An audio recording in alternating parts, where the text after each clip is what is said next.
Hey guys and girls, my name is Alan and welcome to today's gameplay commentary. As you can see, I've got an Uncharted 4 multiplayer match. If you expected a bunch of witty quips, you got the wrong Drake. Uncharted 4 multiplayer match for you to enjoy, specifically a TDM on the map Remnant, and as you can see my loadout is the Fossla with quick reload speed. Now the Fossla I've talked about quite a lot in the past, but I don't remember actually showing you some proper gameplay for it, so because I can't actually find it, doesn't mean I haven't actually posted any, but because I can't recall posting any, I'm going to post some footage now just so you can see what I'm talking about. As you can see, this is legacy sort of footage. Early-ish in the time frame of Uncharted 4, but not that early. I mean, I'm quite experienced by this point. Obviously, I wouldn't post a gameplay if it wasn't decent, you know, by now.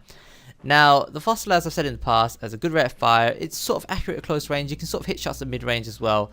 Obviously, it's not meant to be designed for sniping people cross-map, but sometimes you can get lucky, and if the enemies are really, really weak, like one-shot absolute, then you sometimes can get the down. But primarily, it's a CQC weapon, high DPS, which means high damage if you landed a lot of shots. However, if you miss shots, obviously each single bullet is kind of weak individually, so you kind of don't want to be spraying and praying. And because it's got a tiny clip anyway, it's only good for really attacking one, maybe two enemies at most. Any more than that, you're going to struggle. And then, of course, you got to confirm enemies as well.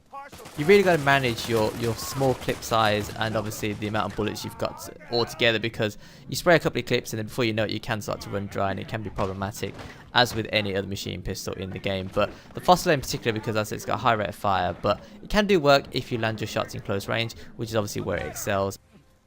Remnants isn't necessarily a CQC map, but it's not necessarily a long range map either. There's quite a lot of sight lines, but it's also a lot of like corridors and corners and that sort of thing, which is why I picked it. And obviously you don't want to be playing on the right hand side of the map as I'm looking now. You want to play on the left hand side, inside, on the walkways above, places like that. That's where you're really going to catch enemies and do a lot of work. If you sort of use it on the sight lines, on the rope swing, stuff like that, I'm not saying you can't get downs, but it's going to be a lot harder. And obviously you expose yourself to being, you know, sniped or shot down with an AR or something like that. So you kind of want to keep it CQC. But anyway, I'm sure you know how to use close range weapons. I don't need to give you the details on that.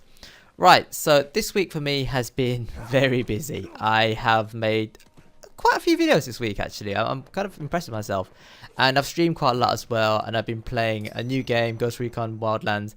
I think I talked about it a couple of weeks ago now, but I am playing it with a friend of mine, an OG friend of mine who I met on Uncharted back in the day, and we're just having a bit of fun, you know, just messing around, doing the stories, stuff like that. And yeah, it's just nice to play a different game, but it's, I don't know, like if my friend wasn't playing with me, if I wasn't playing with someone else, I probably wouldn't enjoy it that much. It's one of those games where you sort of, it's sort of like a checklist sort of like missions, like so you go to a certain point to uncover something, and then you go to another point to do the thing that you uncovered. And then on various parts of the map there are installations, so like camps, outposts, military bases, that sort of thing, and you sort of just clear them one at a time. But the way that you approach these areas is exactly the same. So you've got a recon drone. First, well, you don't have to use a recon drone, but it makes it easier. So first you survey the area, you check out where the enemies are, you find out, and again, like every single area has like the similar sort of thing. So you've got sniper outposts, which obviously have snipers in them and they're a threat, so deal with them first. Then you've got mounted turrets or snipers, and again those sort of form the same thing. You've got alarm boxes which you can disable, and that will obviously help you in case you go loud by mistake. And then there's always like a bunch of prisoners that you can release to help fight with you, but they're more like bullet sponges and actually do a lot of damage. They just take bullets for you and call out enemies, stuff like that. And in some ways it's a lot easier to play with AI, because the AI will always spot enemies more efficiently than a teammate would in real life. And they also, obviously their shots are 100% accurate, like they don't miss obviously because they're AI. But it takes some of the fun out of it, because in some ways it's quite, makes it a bit too easy, if you know what I mean, playing with AI rather than playing with friends. And it's not as fun because obviously you don't really communicate with AI, you just tell them where to go, what to do, and they just do it. And as I said, they rarely mess up. Whereas when you're playing with a human friend, there's always that element where something could go wrong, right? And that adds a bit of, adds a bit of risk to it, adds a bit of fun to it. And sometimes you just have a laugh, things go wrong, that's fine, things happen. But, as long as you're enjoying yourself and you get a bit of a giggle out of it, it's all good, it's just a game. So yeah, I'm enjoying playing that at the moment. I have streamed some of it. If you do want to check it out, some of the sessions are on Twitch right now. I haven't streamed all of it because sometimes, as I said, it's just doing like odd side missions and things like that, and it's not that interesting all the time. But all the main story missions and stuff like that, I do post. Well, I stream as I do those story missions, so you get to enjoy the campaign if you haven't played it yourself, or if you just want to check it out, just see what it's about. As I said, it's one of those games where if you can find people to play with, it's a lot more fun in my opinion. But you can still have fun on your own. It's just a little bit samey sometimes. I said once you do the same things over and over again at certain locations, it starts to be, I wouldn't say repetitive, but you do get the sense of you just going through the motions of, as I said, first you do this, then you do that, and then you do this, and then you finish up or whatever. So obviously between recording that, playing that game, Ghost Recon Wildlands, I've still been playing quite a fair bit of Fortnite. Now, I'm almost saturated with playing Fortnite, but something keeps drawing me back, and I don't really know what it is. I can't put my finger on why I keep going back to playing Fortnite. I'm enjoying playing with friends, obviously that's one part of it. I'm still not 100% great at the game, and that's another part of it. And I don't think I ever will be, because Fortnite is just one of those games where, despite me playing a lot of hours, I just can't quite master it, and I don't know what it is. I can't put my finger on it. And I've talked to my friend about this. I've admitted now that I don't think I'll ever be amazing at Fortnite. I'm good at the game. Well, I have my moments. Sometimes I can be good at the game, sometimes I can be crap at the game, but I don't think I'll ever be able to master it just like the way I've mastered Call of Duty or Uncharted. Like, those games I've played for several years now, and as I said, if I play enough matches of those games, I'll be back on point, and I wouldn't say I'm top tier in those games, but I'm decent. Like, I don't have to worry about stressing about aiming or anything like that. Whereas in Fortnite, sometimes I panic build and I do the wrong thing. Sometimes I mess up easy shots, easy snipes, and I just can't explain why I do that. And so I've just come to the realization, I'm just going to admit it, I don't think I'll ever be great at the game. I can't figure out why it is that that's the case, but it is just the case. I've accepted it, I'm dealing with it, it's fine, it's not the end of the world. I'm good at other games, I'm just not good at this one, so be it.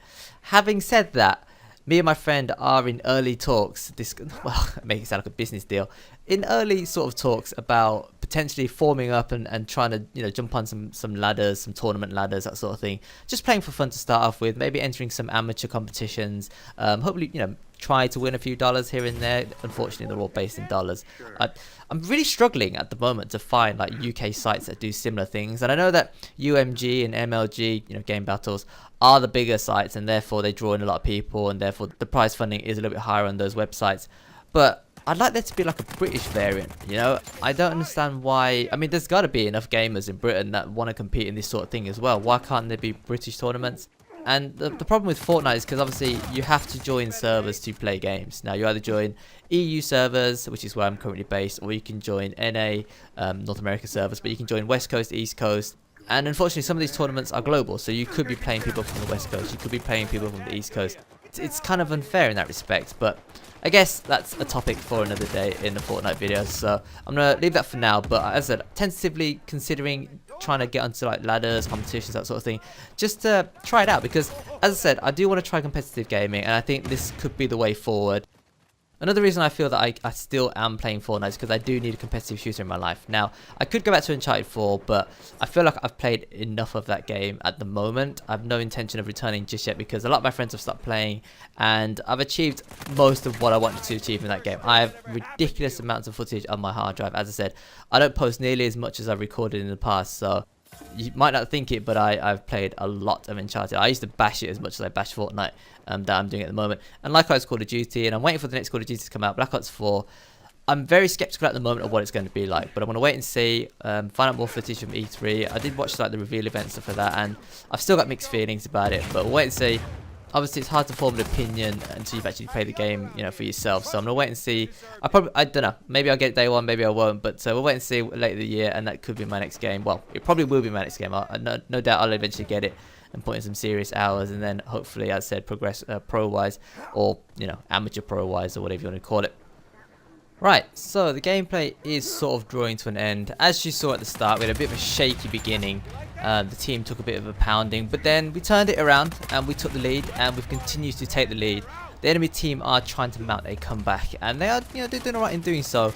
But time is not on their side, and of course we're still earning kills while they're earning kills. So if we're in the lead, we're continuing to stay in the lead, and well, you'll see the result in a second for yourself. So next week E3 is taking place. Well, later tonight, early tomorrow morning, something like that. E3 is starting officially. The conferences are going to start and all that. So I'm going to enjoy watching those, and hopefully we'll have some news to talk about in future videos coming up this week and in the coming months as well.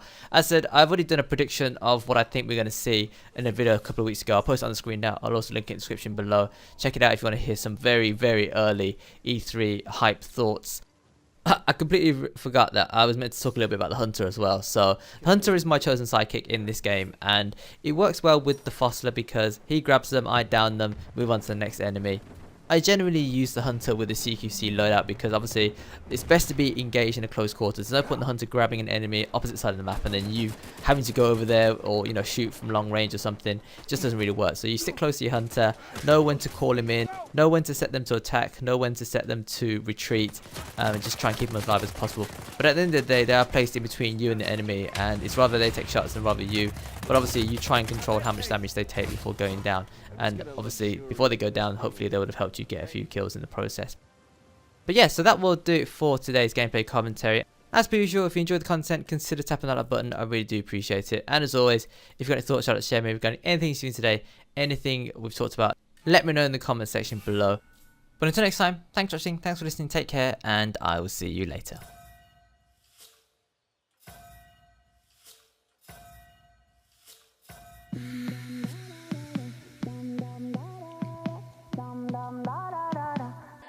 And now it's hard to breathe.